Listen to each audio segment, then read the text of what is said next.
Some of you, along that process, and it's true of you, it's true of many. Esther experienced it too, especially in the beginning. You become so determined to be really good, deliberate creators that you sort of hold yourself back from the expansion that you're not up to speed with yet. You don't ask for all that you want. You just don't let yourself go there because you're guarded. You don't want that other shoe to drop. You don't want to come face to face with the realization that you've asked for something that you haven't allowed yourself to realize. So we began saying to you, you're never going to get it done. You're not ever going to get it done. So let that go. And you can't get it wrong. So be nicer to yourself along the way. But still, there's a sort of precision about you, a sort of guardedness about you, a sort of, I'm going to get this right, that doesn't allow you the adventurous version that you really want, the really adventurous version, because you're afraid of getting it wrong. And we want you to understand that you can't get it wrong. It will never be so wrong that you can't pull it back into alignment if you want to.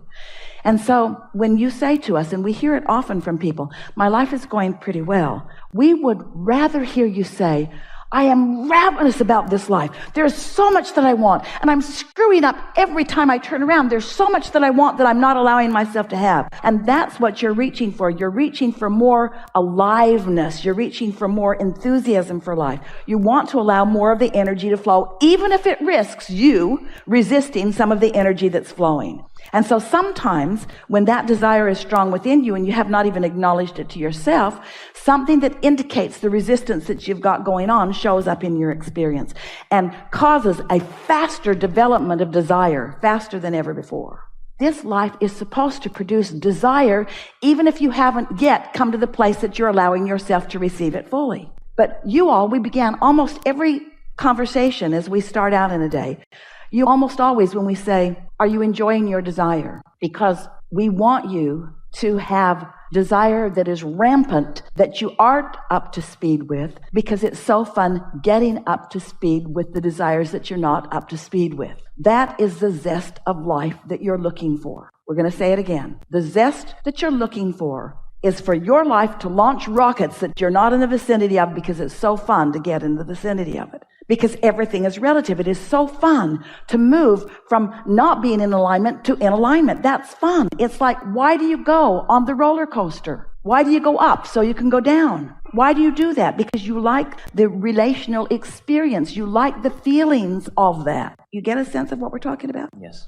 So what you bring to this table, and it is a wonderful representation, and a lot of people are feeling it, is don't be afraid to get out there in the dynamics of this vibrational universe and let your desires soar far beyond your ability to own them.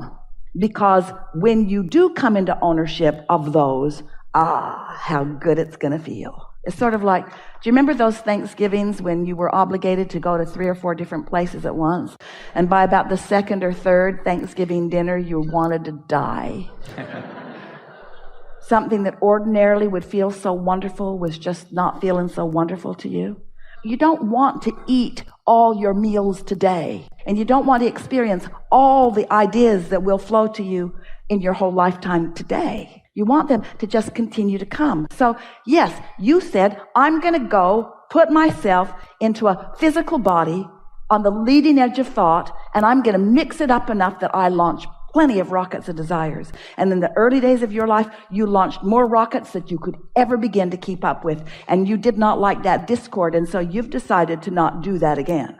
But the thing is, you can't ever do that again because you now know too much. You know about alignment, so you can let your desires soar. You can reach for things that you have not been allowing yourself to reach for. And that's what this tripping up has been about. You've been deliberately holding stuff back, and you cannot do it. When you try to hold something back that's natural, that it flows, it causes a stronger discord, and that's what that's all about. So our encouragement to you is to let yourself desire. So here, if you've got a desire and you are not allowing yourself to let it flow, the discord is uncomfortable, and then you pronounce yourself doing something wrong. So you've been attempting to do something that no one can do. You've been attempting to hold the desires back, which you can't do. We want you to encourage the desires. Does that make sense to you? So that's the first time you've really gone there in a while, because you're so practical. Because if you let yourself want something that you can't go do right now, it feels like failing. It feels like a pipe dream. And in an action world, we don't want you to go do things that you can't afford to do. But in a vibrational world, you are abundant. You get to think about those things that you want to do. You get to let your juices flow about that. Spend time letting yourself be in the receptive mode of the imagination of that, you see. We're happy to have this conversation because usually a conversation as we're visiting with our physical friends goes something like this. I have desires. I've got lots of desires, and there are things in my way from these. But you've taken it a step further, and a lot of you have. I have lots of desires, and I've got things in my way that keep me from it. And so I hold myself from thinking about desire, because when I turn my attention to my desire, my negative emotion, as I'm aware of the condition of it not having happened yet, flares up.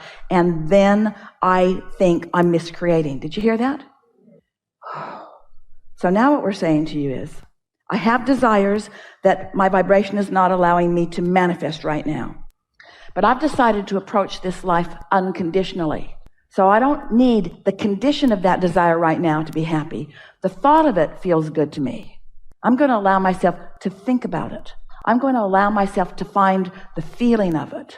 The feeling of landing in a country that I haven't been in before, and looking out the window into the environment of it and getting my first glimpse of something that is new, and stepping off the airplane into the weather atmosphere and feeling the atmosphere, the earth atmosphere of this, feeling the temperature, feeling the humidity, smelling the fragrances, being there, getting a glimpse of the people, hearing their sound, feeling them.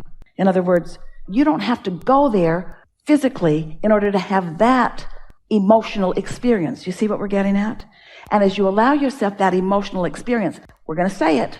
We've just got to, that unconditional experience, because the condition didn't happen yet. You aren't on the airplane. You aren't on the airplane. You're not there smelling it with your nose. You're smelling it with your emotion.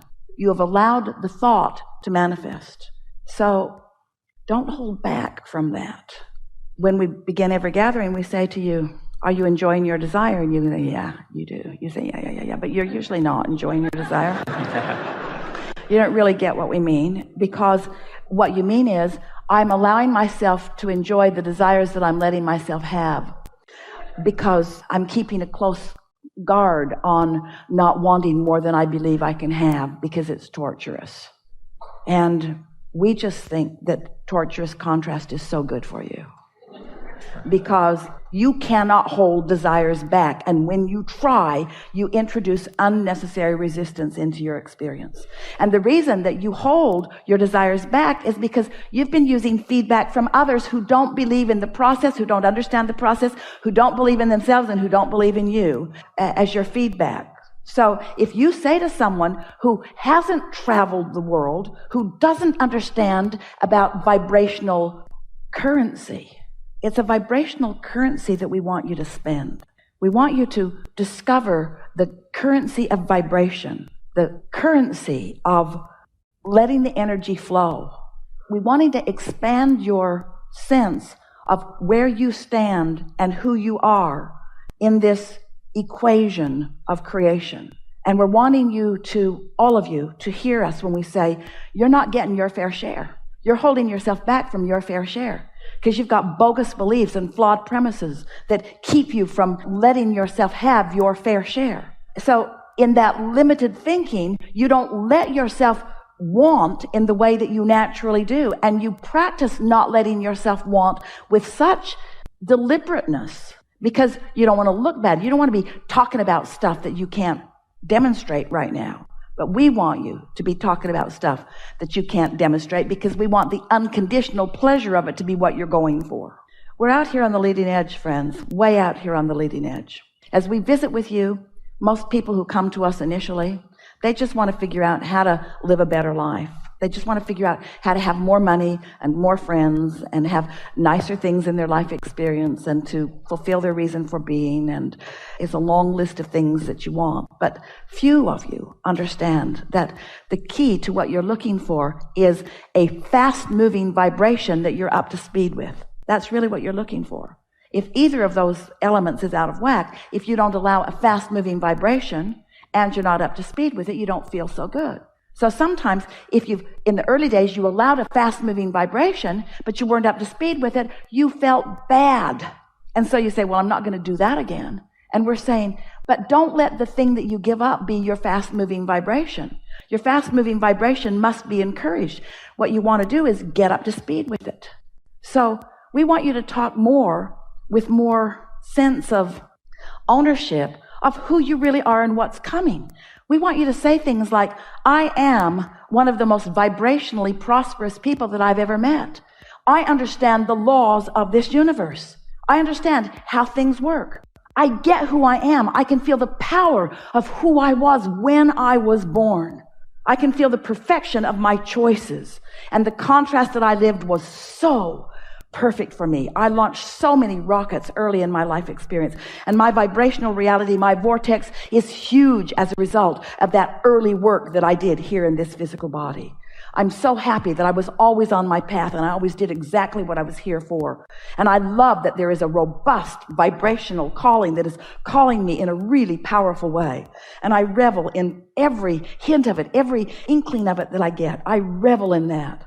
And I love being consciously aware of my emotional guidance system. I love knowing when I'm letting myself be up to speed and when I'm not. I'm poised for the perfect life experience. I don't compare myself with one other person because what they have, what they're doing, what they're thinking, how they're being, how they're feeling really is irrelevant in terms of my relationship with who I am. It's irrelevant in terms of who I was coming in and who I was when I was born and who I am standing here and who I am as a non-physical energy. The only thing that is important to me is the relationship between who I really am and who I'm letting myself be. And I love thinking about who I really am. I love thinking about my unlimitedness. I love thinking about my worthiness, my blessedness. I love thinking about the possibilities. I love knowing who I am, and I'm so eager about manifestations of my life showing that to me.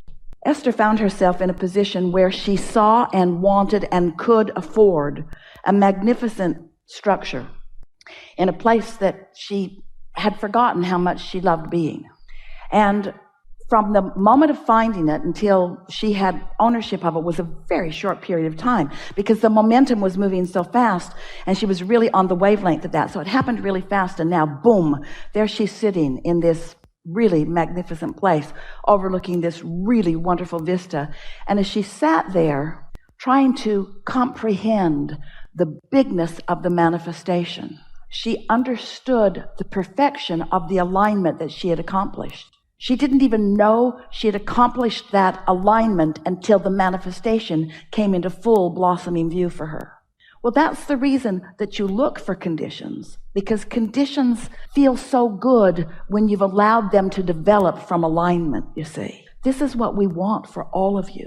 We want you to allow the vibration that you have contoured, the vibrational reality that you've created, and we want you to feel the essence of it, not demand the condition of it, but feel the essence of it, because we want the essence of it to come full form into your experience. Because when you allow it to come full form into your experience, that's when the culmination of your alignment is fully realized by you. You see what we're getting at?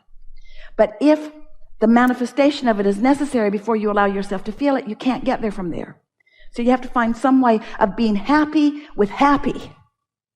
You just have to be happy with happy. Our message to you is stop holding back.